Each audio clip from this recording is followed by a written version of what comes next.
Oke, assalamualaikum warahmatullahi wabarakatuh. Oke, ketemu lagi sama saya, ya, Dodi Junaidi, dan ada rekan saya Bu Fida Amalia ya.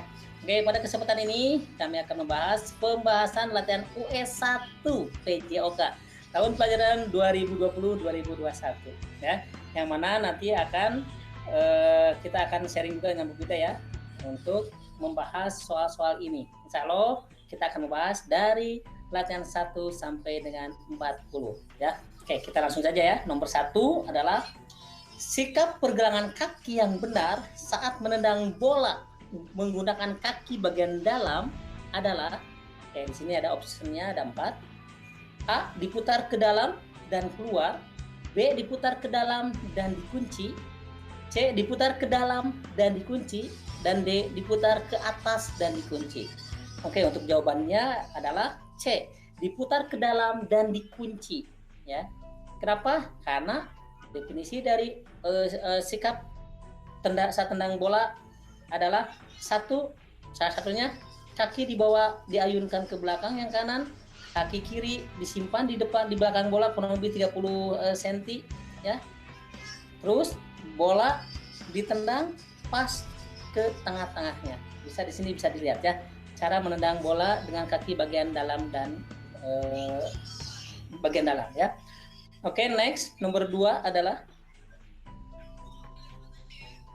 ya, untuk nomor 2 di sini lama permainan sepak bola adalah, seperti biasa ya, lama permainan sepak bola itu 2 kali 45 menit. Di sini ada opsinya ya, 2 kali 40, 3 kali, 4 kali 40 dan lain. Di sini jawabannya adalah 2 kali 45 menit. Ya, dan biasanya itu istirahatnya 15 menit istirahatnya ya, 15 menit, dan bisa juga 10 menit untuk waktu istirahatnya. Gimana persetujuan dari pas technical meetingnya, seperti itu ya. Oke, nomor 3, teknik menendang bola adalah ya. Oke, ulangi ya. Teknik menendang bola ada berapa bagian? Nah, gitu ya. Teknik menendang bola ada beberapa bagian, kecuali, nah ini yang kecuali di sini ya. Ada kaki bagian dalam, punggung kaki, kaki bagian luar, dan tumit kaki. Nah, kecualinya yang mana? Oke, untuk teknik itu ada 6 sampai 8 ya. Ada menggiring, ada stop bola, ada mengumpan, dan lain ya. Di sini yang jawaban yang kecualinya adalah tumit kaki ya. Oke, next. Nah, induk organisasi sepak bola adalah FIBA, PBVSI, FIFA, dan PSSI. Ya, untuk FIBA itu bola basket, PBVSI itu bola voli, FIFA itu induk sepak bola dunianya, dan PSSI sepak bola nasionalnya. Jadi jawabannya adalah FIFA ya. Oke, next. Nah, jumlah pemain sepak bola dalam satu regu adalah, ini lihat opsinya 9, 10, 11, 12. Ini jawabannya ada 11 ya. Kalau 9 itu permainan bola kecil, kalau 10 hampir sama bola kecil, 12 hampir sama bola kecil ya. Jadi jawabannya adalah 11 bola besar. Satu timnya emang 11. Seperti itu ya. Oke, nomor 6. Oke, kita serahkan saja langsung ke Bu Firda ya. Silakan Bu Firda. Oke, hatur nuhun Pak Dodi. Oke, selanjutnya kita masuk ke materi bola basket ya. Nomor 6, penemu permainan bola basket adalah jawabannya C, yaitu Dr. James Naismith. Beliau adalah guru olahraga di salah satu sekolahan Amerika Serikat. Untuk yang B ini adalah penemu voli ya. Kalau Mirza ini anaknya Pak Dodi. Kalau Dr. Borg ini adalah tidak tahu siapa, random. Jadi jawaban yang tepat adalah C, penemu permainan basket Dr. James Naismith. Selanjutnya, permainan bola basket dalam satu tim dimainkan oleh, jawabannya A, yaitu 5 orang. Dalam peraturan resmi, bola basket itu dimainkan oleh 5 orang pemain inti dan 7 pemain cadangan. Jadi total keseluruhannya satu tim ada 12. Berikut ini yang tidak termasuk operan dalam permainan bola basket. Jawabannya adalah A, hook pass. Kenapa A? Karena hook pass tidak termasuk ke dalam 4 macam operan dalam basket, yaitu chest pass, bounce pass, overhead pass, dan baseball pass. Jadi jawabannya kecuali adalah hook pass. Nomor 9. Induk organisasi bola basket di Indonesia adalah C, yaitu Perbasi. Kepanjangannya dari Persatuan Bola Basket Seluruh Indonesia. Untuk pertanyaan nomor 10. Mengumpan ke teman satu regu dengan cara mengoper setinggi dada, ya, setinggi dada. Dalam permainan bola basket disebut, jawabannya adalah chest pass. Kenapa chest pass? Nih, pengertiannya adalah chest pass itu lemparan atau umpan dua tangan yang dilakukan dari depan dada ke arah dada teman kalian. Paham? Kalau bounce pass itu lemparan pantul, kalau layup itu salah satu ini ya, bentuk shooting dengan cara melangkahkan dua kaki. Kalau overhead pass, mungkin udah ada yang pada tahu ya, lemparan dari atas kepala. Jadi, kalau lemparan yang diarahkan ke dada adalah jawabannya chest pass. Sekarang kita masuk ke bola voli. Oke, bola voli sama saya atau Pak Dodi ya? Bola voli dilanjut lagi dengan Mufinda ya. Yang pertama nomor 11. Induk organisasi bola voli Indonesia adalah jawabannya B, PBVSI, kepanjangan dari Persatuan Bola Voli Seluruh Indonesia. Oke, next kita ke nomor 12. Suatu teknik bertahan yang bertujuan untuk mematahkan smash lawan yang dilakukan oleh satu atau tiga pemain depan dalam permainan bola voli adalah jawabannya blocking. Kenapa blocking? Karena blocking ini termasuk ke dalam teknik yang dilakukan dengan cara membendung atau menahan pukulan smash. Oke, selanjutnya nomor 13, mungkin bisa dilanjutkan sama Pak Dodi.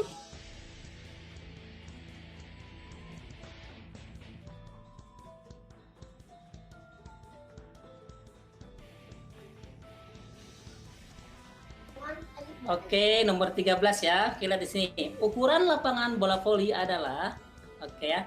Di sini langsung saja ya. Kita jawabnya yang C, itu 18 meter kali 9 meter. Jadi 18 meter itu adalah panjang ya. Ya, 9 meter adalah lebarnya. Biasanya ada garis serangnya. Garis serang dengan garis tengah biasanya itu 3 meter. Jadi garis serang dengan garis belakang, garis servis itu 6 meter. Jadi kalau digabungkan itu ada 9 meter dan 9 meter, seperti itu ya. Jadi satu tim itu ada 9 meter.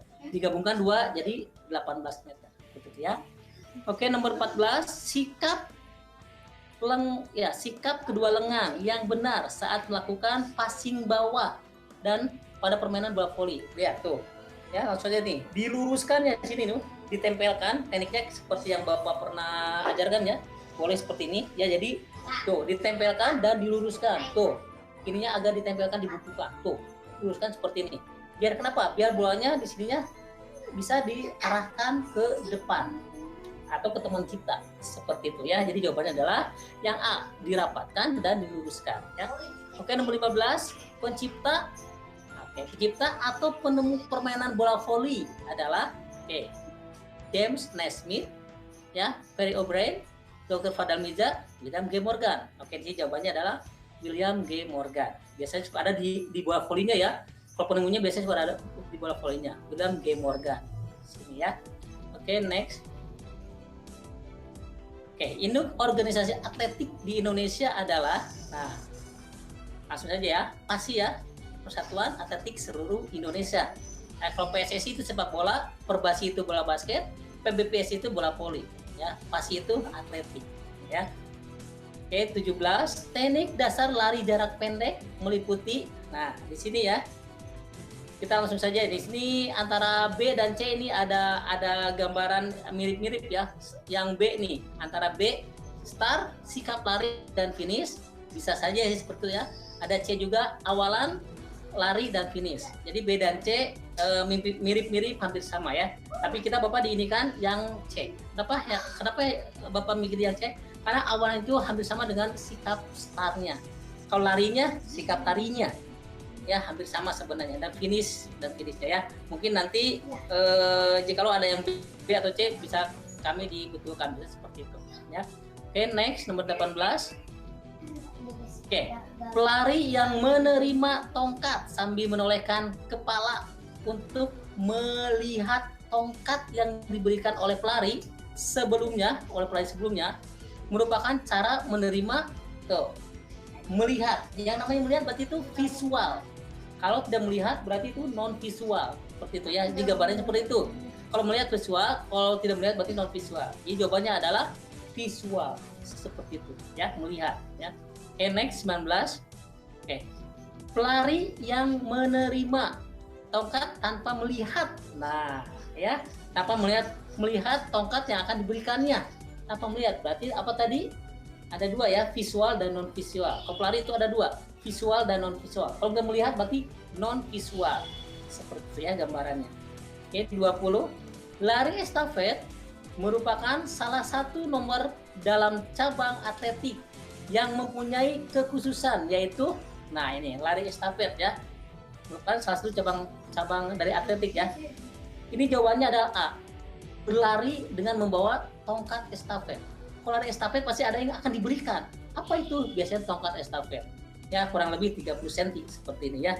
Berarti jawabannya A, itu ciri khasnya ya. Oke, 21. Star yang dipergunakan pada lari estafet adalah star ya.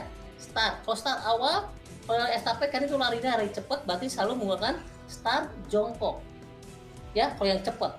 Kecuali yang bagian kedua, ketiga, keempatnya itu startnya biasanya melayang seperti ini. Ya, melayang. Karena mau melihat ke temannya atau melihat atau enggak. Tuh, seperti itu. Kalau jongkok lagi kedua, ketiga, keempat, wah nanti cara memberikannya agak susah. Jadi jawabannya C ya. Ya, untuk nomor 22, langsung saja mungkin Bu Fida untuk meneruskannya. Bu Fida silakan. Mbak Dodi, saya lanjutkan kembali. Untuk kasti ya, nomor 22. Permainan bola kasti dalam satu tim dimainkan A11, B12, C13, D14. Jawaban yang paling tepat adalah B, yaitu 12 orang. Sesuai dengan peraturan resmi ya, setiap regu terdiri dari 12 pemain yang berada di lapang dan 6 pemain cadangan. Jadi totalnya itu ada 18 orang pemain untuk kasti. Selanjutnya nomor 23. Lama permainan bola kasti dalam satu babak adalah 30 menit ya. 30 menit dikali dengan 2 babak. Ini sudah dengan peraturan resmi dari kasti. Oke, dilanjut. Nomor 24.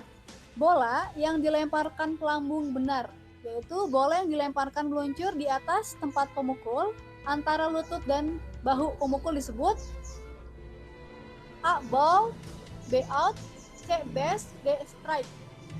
Jawaban yang tepat adalah strike. Oke. Kalau ball itu ini ya, bolanya yang lemparnya itu ada pelanggaran atau melakukan kesalahan biasanya. Kalau out ini bola keluar dari luar lapangan. Kalau base ini kalian tahu kan, base itu di kasti adalah yang hinggap. Ya, jadi jawaban yang tepat adalah strike. Nomor 25. Induk Organisasi Bulu Tangkis Dunia adalah jawabannya C, IBF. Oke. Organisasi Dunia Bulu Tangkis pada awalnya IBF ya. International Badminton Federation. Sekarang itu udah ganti nama jadi BWF, Badminton World Federation. Tapi sama ya, cuman diganti aja namanya. Oke, nomor 26. Game set untuk permainan bulu tangkis adalah jawabannya D21 untuk satu setnya. Jadi dalam permainan bulu tangkis, jika dalam satu set lawan sudah mencapai 21 poin, itu dinyatakan menang.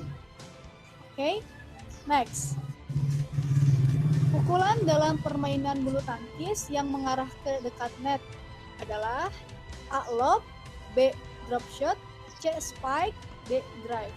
Jawaban yang tepat adalah B. Drop shot, yaitu pukulan yang dilakukan dengan tujuan menempatkan bola secepatnya dan sedekat-dekatnya dengan net pada lapangan lawan.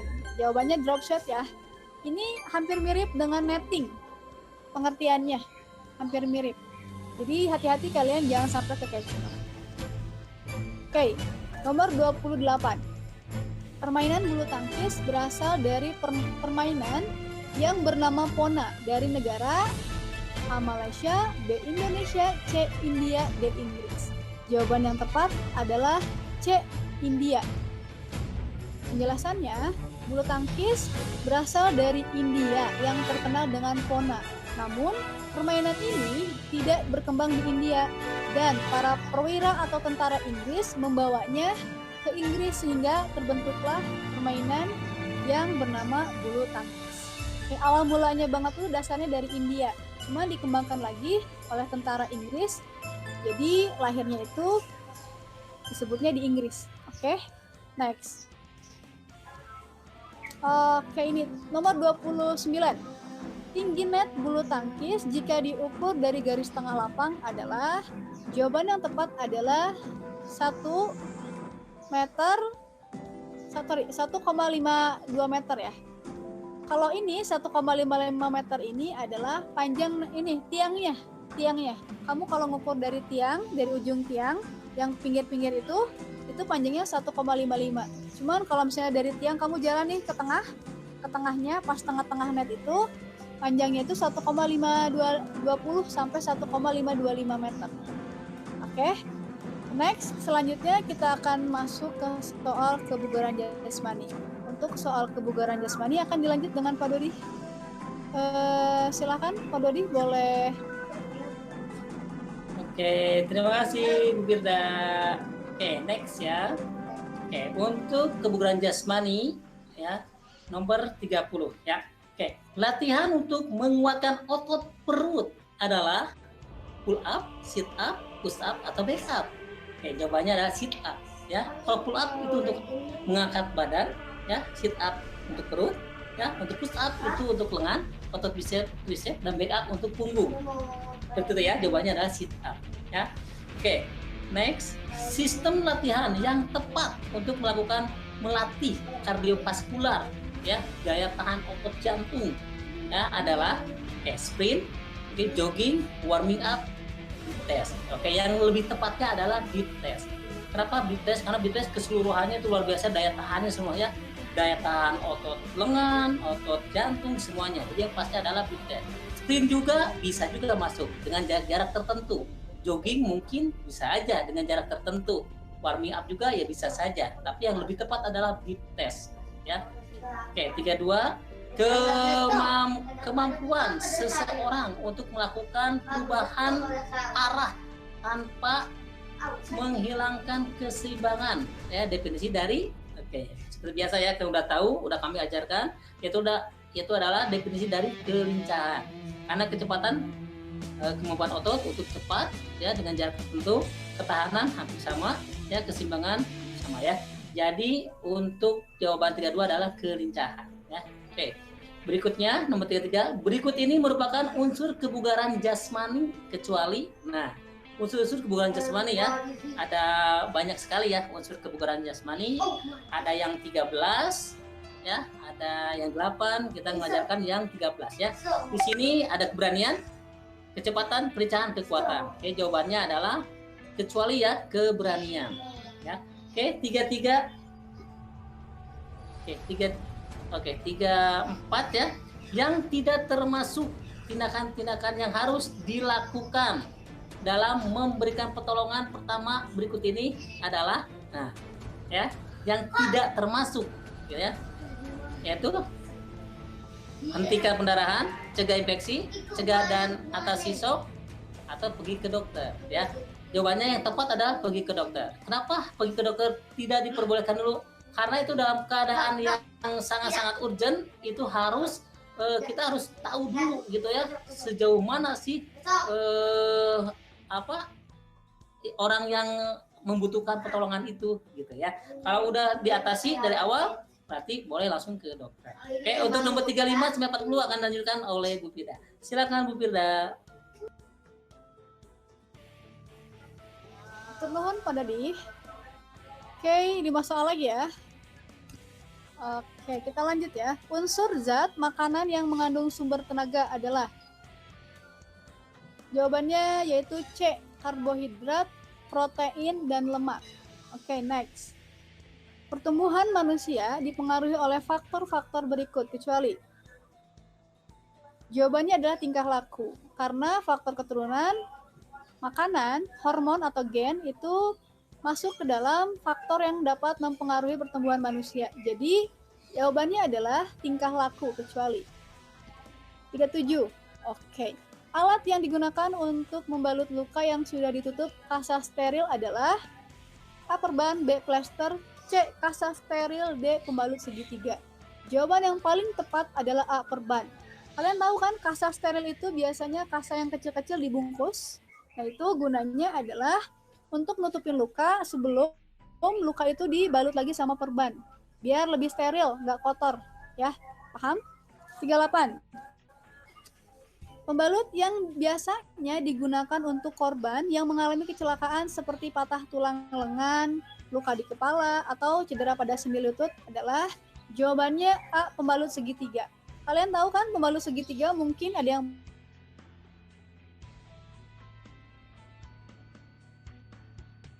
tangan ya. Kalau kasa steril itu buat luka-luka kecil, perban, plester itu biasanya buat luka-luka yang terbuka, yang ada darah atau sobekannya. Kalau pembalut itu biasanya untuk patah-patah, patah tulang, lengan, patah tulang kaki, dan sebagainya. Nomor 39. Teknik gerakan kaki yang benar pada renang gaya dada adalah A. Kedua kaki digerakkan bergantian dengan cara dipukulkan. B. Kedua kaki digerakkan bersamaan dengan cara ditendang ke belakang. C. Kedua kaki digerakkan bergantian dengan cara ditendang ke belakang. D. Kedua kaki digerakkan bersamaan dengan cara dipukulkan. Oke, nah untuk opsi nomor 39, hati-hati. Hati-hati kamu terkecoh dengan B dan C. Ya, ini hampir sama kalimatnya, yang beda adalah di kata bersamaan dan di kata bergantian. Jadi, kalau untuk gaya dada itu jawabannya B. Kedua kaki digerakkan bersamaan dengan cara ditendang ke belakang. Jadi, pada saat kayak kata, kamu mungkin udah pernah lihat kata kakinya kayak gimana. Nah, itu bersamaan ditendang ke belakang. Kalau bergantian dengan cara ditendang ke belakang, itu bukan gaya katak ya, itu gayanya gaya loba gaya ya Pak Dodi ya, freestyle kali ya. Jadi hati-hati sekali dengan kata ini, bersamaan dan bergantian. Oke, jawabannya B. Kedua kaki digerakkan bersamaan dengan cara ditendang ke belakang. Terakhir nomor 40. Bentuk gerakan kaki pada renang gaya bebas adalah A. Memutar permukaan air, B. Menekan permukaan air, C. Naik turun permukaan air, D. Mendorong permukaan air. Jawaban untuk renang gaya bebas adalah C, yaitu naik turun memukul permukaan air.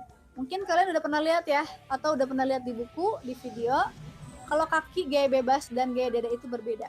Jadi hati-hati jangan sampai ketukar. Untuk jawaban nomor 40 adalah C, naik turun memukul ke permukaan air. Oke, nah alhamdulillahirrabbilalamin, untuk pembahasan US1 hanya 40 soal ya Pak Dodi ya. Sebagian ada penjelasannya, sebagian karena sudah bersifat mutlak ya, dari peraturan lapangan itu memang sudah ada dasar dari peraturannya, itu tidak butuh penjelasan biasanya ya, karena memang plak jawabannya seperti itu. Ya, paham? Oke, mangga Pak Dodi, Ibu kembalikan lagi ke Pak Dodi ya. Oke, terima kasih Bu Firda. Oke, untuk pembahasan alat US ini dicukupkan dulu. Nanti insya Allah pembahasan latihan US keduanya akan kami buatkan seperti ini lagi ya. Oke, terima kasih atas perhatiannya. Dari kami berdua, saya Dodi Junaidi dan Ibu Firda Amalia Supendi dari kami semua. Oke, ya selamat, tetap semangat, jaga semangatnya. Semoga dengan latihan ujian ini akan memberikan manfaat buat kalian semuanya. Terima kasih atas perhatiannya. Assalamualaikum warahmatullahi wabarakatuh. Salam olahraga. Thank you. Hey there. Subscribe to my channel. And also press this bell icon.